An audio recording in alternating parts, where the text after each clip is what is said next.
বিগত কয়েক বছর ধরেই নানা কারণে নারায়ণগঞ্জের পোশাক খাতে বেশ অস্থিরতা চলছে। পরিবর্তিত পরিস্থিতির মধ্য দিয়ে এটা আরও প্রকট আকার ধারণ করেছে।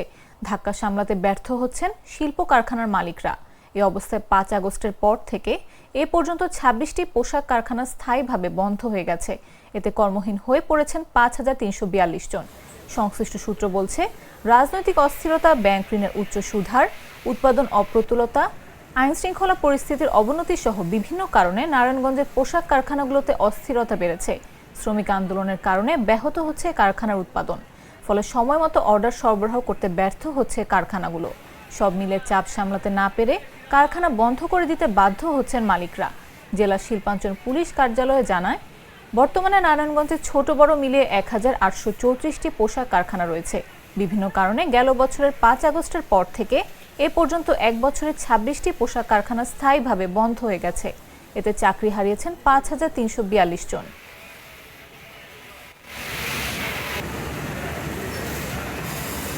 ৫ই আগস্টের পরে এই নতুন সরকার এসেছে শুধুমাত্র এই জন্যই বন্ধ হয়নি। এটা বন্ধ হওয়ার যে উপক্রম হচ্ছিল সেটা বিগত সরকার আমল থেকেই এই ফ্যাক্টরিগুলি খুব দুর্বল অবস্থাতে চলছিল।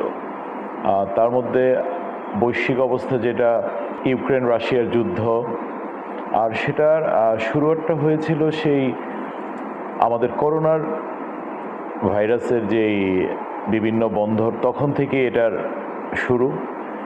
এরপরে আস্তে আস্তে ব্যাংকের ইন্টারেস্ট সেই সিঙ্গেল ডিজিট থেকে অনেকটাই বেড়ে গেল এবং বিভিন্ন বৈশ্বিক এই কারণে আমাদের অর্ডারগুলিও দিনে দিনে কমতে থাকলো।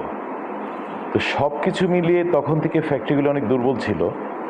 ৫ই আগস্টের পরে এটার ধাক্কাটা টোটাল দেশের ওপর যেমন পড়লো, তখন অর্ডারপত্র আরও কমে গেল, ব্যাংকিং ইন্টারেস্ট আরও বাড়া শুরু হলো এবং অন্তর্বর্তীকালীন সরকার আসার পরে আইন শৃঙ্খলা ওইরকমভাবে কন্ট্রোল করতে পারতেছিল না।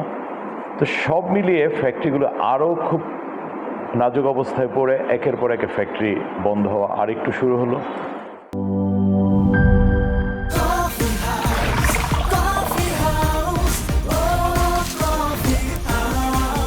কফি হাউস, প্রতি চুমুকে আড্ডা জমে।